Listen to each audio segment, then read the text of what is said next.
사무엘상 19장. 사울은 자기 아들 요나단과 자기의 모든 신하들이 듣는 데서 다윗을 죽이겠다고 말하였다. 사울의 아들 요나단은 다윗을 매우 좋아하고 있었으므로 다윗에게 이것을 귀띔하여 주었다. 나의 아버지 사울이 자네를 죽이려 하니 나의 말을 듣게. 자네는 내일 아침 일찍 몸을 피하여 외진 곳으로 가서 숨어 있게. 자네가 숨어 있는 들로 아버지를 모시고 나가서 내가 아버지 곁에 붙어 다니다가 기회를 보아 자네 일을 아버지께 여쭈어보고 거기에서 있었던 일을 내가 곧 자네에게 알려주겠네. 요나단은 아버지 사울 앞에서 다윗의 좋은 점들을 이야기하였다. 그는 사울에게 말하였다. 아버지께서는 아버지의 신하 다윗을 해치려고 하십니다만 이런 죄를 지으시면 안 됩니다. 다윗은 아버지께 죄를 지은 일이 없습니다. 오히려 다윗은 아버지를 도와서 아주 좋은 일들만 했습니다. 그는 자기 목숨을 아끼지 않고 블레셋 장군을 쳐 죽였고 그래서 주께서 온 이스라엘에게 이렇게 큰 승리를 안겨주셨습니다. 아버지께서도 그것을 직접 보고 기뻐하셨습니다. 그런데 지금 무엇 때문에 이유도 없이 다윗을 죽여 죄 없는 피를 흘려 죄를 지으려고 하십니까? 사울이 요나단의 말을 듣고 맹세하였다. 그래, 주께서 확실히 살아계심을 두고 맹세하마 내가 결코 다윗을 죽이지 않겠다. 요나단이 다윗을 불러다가 이 모든 일을 알려주고 나서 다윗을 사울에게 데리고 가서 전처럼 왕을 모시게 하였다. 또 전쟁이 일어나니 다윗은 출전하여 블레셋 사람들과 싸웠다. 다윗이 그들을 쳐서 크게 무찌르니 블레셋 사람들이 다윗 앞에서 도망쳤다. 그런데 사울이 창을 들고 궁중에 앉아 있을 때에 주께서 보내신 악한 영이 또 사울을 강하게 사로잡았다. 다윗이 수금을 타고 있는데 사울이 창으로 다윗을 벽에 박으려고 하였다. 다윗이 사울 앞으로 피하였으므로 창만 벽에 박혔다. 다윗은 도망하여 목숨을 건졌다. 바로 그날 밤에 사울이 다윗의 집으로 부하들을 보내어 그를 지키고 있다가 아침에 죽이라고 시켰다. 그러나 다윗의 아내 미갈이 그에게 당신은 오늘 밤에 피하지 않으면 내일 틀림없이 죽습니다 하고 경고하였다. 미갈이 다윗을 창문으로 내려보내니 다윗이 거기에서 달아나서 목숨을 건졌다. 한편 미갈은 집안에 있는 우상을 가져다가 침대에 누이고 그 머리에는 염소털로 짠 망을 씌우고 그 몸에는 옷을 입혔다. 사울의 부하들이 다윗을 잡으러 오자 미갈은 남편이 병이 들어서 누워있다고 말하였다. 그러자 사울은 다윗이 정말 아픈지 확인하여 보라고 그 부하들을 다시 보내면서 자기가 직접 죽일 터이니 그를 침대채로 자기에게 들고 오라고 하였다. 부하들이 와서 보니 침대에는 집안에 있던 우상이 누워 있었다. 머리에 염소털로 짠 망을 씌운 채 뉘어놓은 것이었다. 사울이 미갈에게 호통을 쳤다. 네가 왜 나를 속이고 원수가 빠져나가서 살아날 수 있게 하였느냐. 그러자 미갈은 다윗을 빠져나가지 못하게 하였다가는 다윗이 자기를 죽였을 것이라고 사울에게 대답하였다.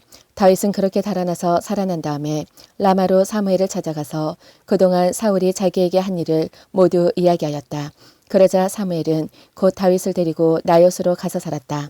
다윗이 라마의 나요스에 있다는 소식이 곧 사울에게 들어갔다. 사울은 다윗을 잡아오라고 부하들을 보냈다. 그들이 가서 보니 예언자들 한 무리가 사무엘 앞에서 춤추고 소리치며 예언을 하고 있었다.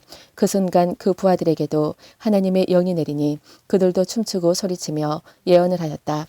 사람들이 사울에게 이 소식을 알리니 사울이 다른 부하들을 보냈으나 그들도 춤추고 소리치면서 예언을 하는 것이었다. 사울이 다시 세 번째로 부하들을 보내니 그들도 마찬가지로 춤추고 소리치면서 예언을 하였다. 드디어 사울이 직접 라마로 갔다. 그는 세구에 있는 큰 우물에 이르러 사무엘과 다윗이 어디에 있는지를 물었다. 사람들은 그 두 사람이 라마의 나요스에 있다고 대답하였다. 사울이 거기에서 라마의 나요스로 가는데 그에게도 하나님의 영이 내려서 그는 라마의 나요스에 이를 때까지 계속하여 춤추고 소리치며 열광 상태에서 예언을 하며 걸어갔다. 사무엘 앞에 이르러서는 옷까지 벗어버리고 춤추고 소리치면서 예언을 하고 나서 그날 하루 밤낮을 벗은 몸으로 쓰러져 있었다. 사울도 예언자가 되었는가 하는 말이 여기에서 나왔다. 아멘. 20장. 다윗이 라마의 나요스에서 빠져나와 집으로 돌아온 다음에 요나단에게 따져 물었다. 내가 무슨 못할 일을 하였는가? 내가 무슨 몹쓸 일이라도 하였는가? 내가 자네 아버님께 무슨 잘못을 저질렀기에 아버님이 이토록 나의 목숨을 노리시느냐? 요나단이 그에게 대답하였다. 자네를 죽이시다니 결코 그런 일은 없을 걸세. 내가 분명히 말하지만 우리 아버지는 큰 일이든지 작은 일이든지 나에게 알리지 않고서는 하시지를 않네. 그런데 우리 아버지가 이 일이라고 해서 나에게 숨기실 까닭이 무엇이겠는가? 그럴 리가 없네. 그러나 다윗은 맹세까지 하면서 말하였다. 자네가 나를 지극히 아낀다는 것은 자네 아버님도 잘 알고 계시지 않은가. 그렇기 때문에 이 일만은 자네에게 알려서는 안 된다고 생각하셨을 것세. 자네가 알면 매우 슬퍼할 테니까 말일세. 주께서 살아계시니 내가 자네에게 분명히 말하겠네. 나와 죽음 사이는 한 발짝밖에 되지 않네. 요나단이 다윗에게 제안하였다. 자네의 소원을 말해보게. 자네를 돕는 일이라면 무엇이든지 하겠네. 다윗이 요나단에게 대답하였다. 내일은 초하루일세. 내가 임금님과 함께 앉아서 식사를 해야 하는 날일세. 그러나 내가 외출을 할 수 있도록 주선하여 주게. 나가서 모레 저녁 때까지 들녘에 숨어 있겠네. 그랬다가 만일 자네 아버님이 내가 왜 안 보이느냐고 물으시거든. 그때 자네는 내가 우리 고향 베들레헴으로 가서 온 가족과 함께 거기에서 매년제를 드릴 때가 되어 급히 가봐야 한다고 말미를 달라고 해서 허락해 주었다고 말씀드려주게. 그때에 자네 아버님이 잘했다고 말씀하시면 나에게 아무런 화가 미치지 않겠지만 자네 아버님이 화를 내시면 나를 해치려고 결심하신 것으로 알겠네. 자네는 이미 주 앞에서 나와 가까운 친구로 지내기로 굳게 약속하였으니 나에게 친구의 의리를 꼭 지켜주게. 그러나 나에게 무슨 허물이 있다면 자네가 직접 나를 죽이게. 나를 자네 아버님께로 데려갈 까닭이 없지 않은가? 요나단이 대답하였다. 결코 그런 일은 없을 것세. 우리 아버지가 자네를 해치려는 결심을 한 줄을 알고서야 내가 어찌 그것을 자네에게 곧 알려주지 않겠는가?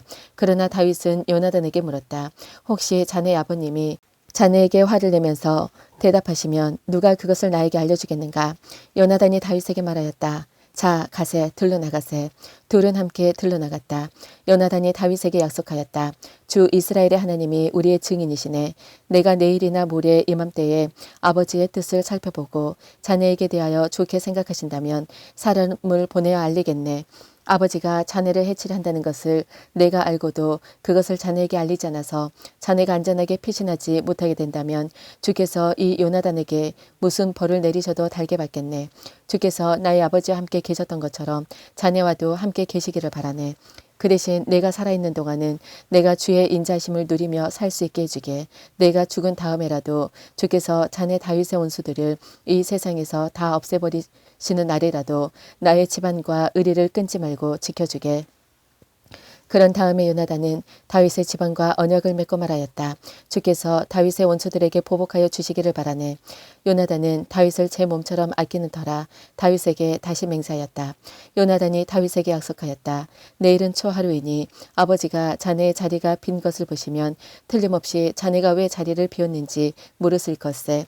모레까지 기다리다가 저번 일이 있었을 때에 숨었던 그곳으로 내려가서 에셀 바위 곁에 숨어 있게. 그러면 내가 연습 삼아 어떤 표적을 놓고 활을 쏘는 것처럼 그 바위 곁으로 화살을 3번 쏘겠네. 그런 다음에 내가 데리고 있는 종을 보내어 그 화살을 다 찾아오라고 말하겠네.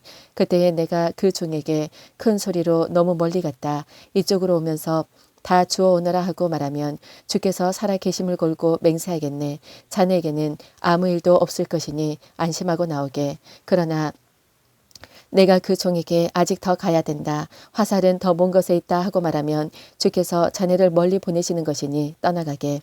오직 우리가 함께 약속한 말에 대해서는 주께서 길이길이 자네와 나 사이에 증인이 되실 것세. 이리하여 다윗은 들녘에 숨어 있었다. 초하루가 되었을 때에 왕이 식사를 하려고 식탁에 앉았다. 왕이 언제나 하듯이 벽을 등진 자리에 앉자 요나단이 왕의 맞은쪽에 앉았고 아브넬은 사울 곁에 앉았다. 다윗의 자리는 비어 있었다. 그런데도 그날은 사울이 아무 말도 하지 않았다. 사울은 다윗에게 뜻하지 않은 일이 생겨 몸이 부정을 타서 아직 깨끗해지지 않았는가 하고 생각하였다.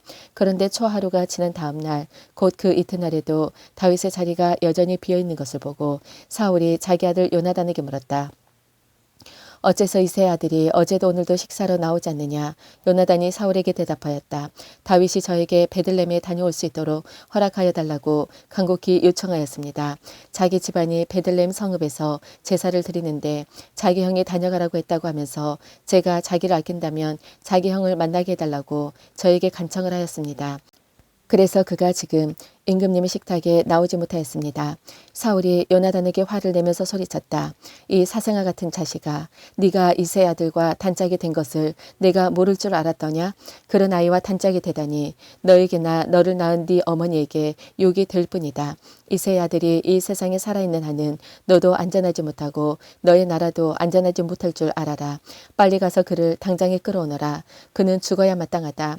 요나단이 자기 아버지 사울에게 그가 무슨 못할 일을 하였기에 죽어야 합니까 하고 항의하니 그 순간 사울이 요나단을 찔러 죽이려고 창을 뽑아 겨냥하였다. 그제서야 요나단은 자기 아버지가 다윗을 죽이려고 단단히 벼르고 있다는 것을 알아차렸다. 요나단도 화가 치밀어 식탁에서 일어섰다. 그리고 요나단은 자기 아버지가 다윗을 모욕한 것이 가슴 아파서 그달에 이틀째가 되던 그날은 하루 종일 아무것도 먹지 않았다. 그 다음날 아침에 요나단은 어린 종을 하나 데리고 들녘으로 나가서 다윗과 약속한 장소로 갔다. 거기에서 요나단은 자기가 데리고 온 어린 종에게 너는 막 달려가서 내가 지금 쏘는 화살을 주워 오너라 하고 시켰다. 어린 종이 달려가자 요나단은 그의 머리 위로 화살을 쏘았다. 요나단이 쏜 화살이 떨어진 곳으로 그 어린 종이 달려가자 요나단이 그의 뒤에 대고 소리쳤다.